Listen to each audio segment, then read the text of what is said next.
Assalamualaikum warahmatullahi wabarakatuh. Innal hamdalillah nahmaduhu wa nasta'inuhu wa nastaghfiruh wa na'udzu billahi min shururi anfusina wa min sayyiati a'malina. May yahdihillahu fala mudilla lahu wa man yudlil fala hadiya lahu. Asyhadu an la ilaha illallah wahdahu la syarika lahu wa asyhadu anna Muhammadan 'abduhu wa rasuluhu la nabiyya ba'dahu. Allahumma shalli wa sallim wa barik wa ala alihi wa sahbihi wa sallam. Amma ba'du. Ayahullah anak-anakku yang saleh-salehah, pada kesempatan hari ini Ustaz akan menyampaikan begitu pentingnya menghafal dan memahami Al-Quran. Al-Quran diturunkan kepada Nabi Muhammad selama 23 tahun masa kerasulan beliau secara berangsur-angsur dengan perantaraan Malaikat Jibril.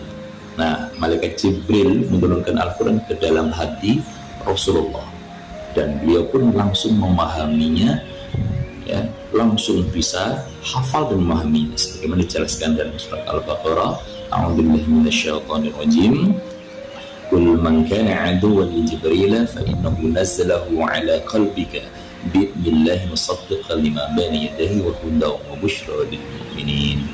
Kemudian Rasulullah SAW ini mengajarkan Al-Quran kepada para sahabat-sahabat beliau dengan cara menulisnya di daun pelepah, daun kering, batu, tulang belulang. Pada saat itu belum ada kertas seperti pada zaman modern sekarang.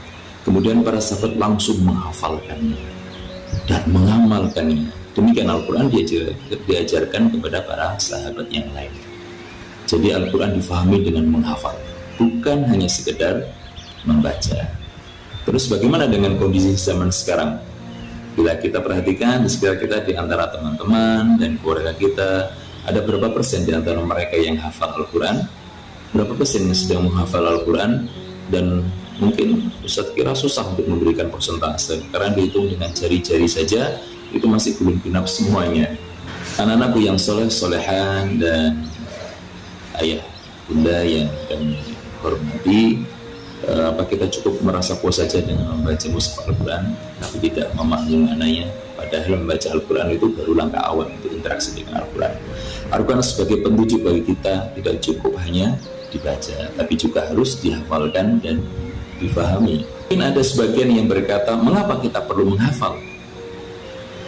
Tidakkah cukup dengan membaca mushaf dan membaca terjemahan? Ternyata tidak cukup.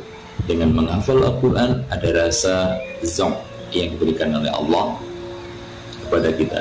Rasa ini didapat karena ayat-ayat yang dibaca itu dibaca berulang-ulang. Pengulangan kalam-kalam suci itulah yang menjadi makanan untuk hati. Sebagaimana dijelaskan dalam surat Al-Baqarah ayat 97 bahwa Al-Quran itu turunkan di hati Nabi Muhammad SAW, bukan di akal pikiran beliau. Artinya Al-Quran itu konsumsi atau makanan hati, bukan sekedar pikiran. Rasa inilah yang menjadikan kita nikmat mengenal Allah, memahami kehendaknya, dan ringan melaksanakan segala perintah dan juga segala larangannya. Rasa ini kurang ada juga sedikit ketika kita hanya membaca. Apabila kita membacanya tidak diiringi dengan pemahaman artinya dan membaca tidak ulang-ulang, efeknya sangat berbeda dengan mengulang-ulangnya. Bila kita menghafal dan mentadabburi Al-Quran, maka Allah akan mengajarkan kepada kita mengapa melalui hati dengan perantaraan ilham. Sebagaimana firman Allah dalam surat Asy-Syams ayat 8-10. Insyaallah Anda sudah hafal ya. A'udzubillahi minasyaitonir rajim. Falhamaha fujuraha wa taqwaha qad aflaha man zakkaha wa qad khaba man dassaha. Maka Allah mengilhamkan kepada jiwa-jiwa kefasikan dan ketakwaannya. Sesungguhnya beruntunglah orang-orang yang mensucikan jiwa itu, dan sesungguhnya merugilah orang-orang yang mengotorinya. Ilham ini dapat dirasakan dengan dalam hati kita. Bukankah kita pernah ya bingung tentang suatu masalah, kemudian pada suatu saat kita mau menemukan cara untuk menyelesaikan masalah dengan baik? Nah, itulah ilham. Atau ilham itu sebagai furqan. Apa artinya? Yaitu pembeda mana amal yang hak dan mana amal yang batil. Sebagaimana misal kita masuk ke tempat maksiat, maka hati kita akan terasa sangat tidak enak, tidak nyaman. Itulah peringatan dari hati kita yang bersih. Furqan inilah yang dibutuhkan di dalam kehidupan ketika berperang dengan bisikan-bisikan syaitan, membujuk-bujuk untuk berbuat maksiat dengan iming-iming duniawi yang menggiurkan. Karena itu sangatlah kita memerlukan Furqan dalam menjadikan kita mantap mengetahui hak dan yang batil. Seperti yang disampaikan atau difirmankan Allah dalam surat Al-Anfal ayat 29, A'udzubillahi minasyaitonir rajim. Ya ayyuhalladzina amanu in tattaqullaha yaj'al lakum furqanan wa yukaffir 'ankum sayyi'atikum wa yaghfir lakum wallahu dzul fadlil 'adzim. Hai orang-orang beriman, jika kamu bertakwa kepada Allah, kami akan memberikan kepadamu furqan dan kami akan jauhkan dirimu dari kesalahan-kesalahanmu dan mengampuni dosa-dosamu. Dan Allah mempunyai karunia yang besar. Jadi intinya Al-Quran adalah pedoman hidup. Tapi hanya segelintir orang yang hafal dan faham Al-Quran.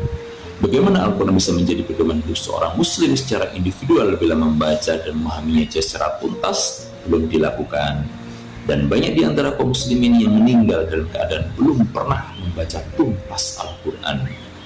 Bayangkan apabila kita pergi ke gunung atau puncak Gunung Semeru ya. Sebelum pergi kita dibekali dengan peta, rambu-rambu, petunjuk-petunjuk oleh seorang pendaki gunung profesional. Tetapi kita tidak memahami petunjuk-petunjuk tersebut. Apakah kita dijamin akan sampai ke puncak Gunung Semeru dengan selamat?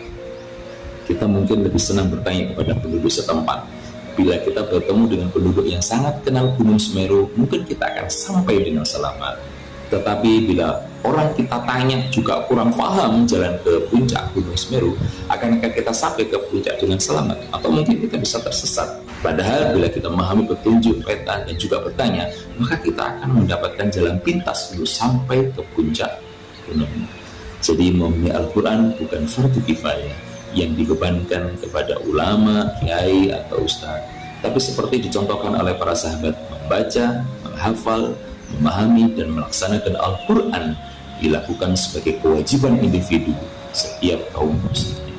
Bila secara individu seorang muslim meningkat kualitasnya, keluarga yang dibina juga akan berkualitas, sehingga akhirnya sebuah masyarakat madani yang dirindukan selama ini juga dapat terwujud. Demikianlah Ustadz sampaikan sebagai panduan kita untuk Ustadz sendiri dan semua anak-anakku dan keluarga. Semoga Allah memberikan taufik dan hidayah kepada kita semua, sehingga kita menjadi orang-orang yang mencintai Al-Quran, membacanya, menghafalkannya, memahaminya, dan mengamalkannya. Wallahu a'lam bishawab. Assalamualaikum warahmatullahi wabarakatuh.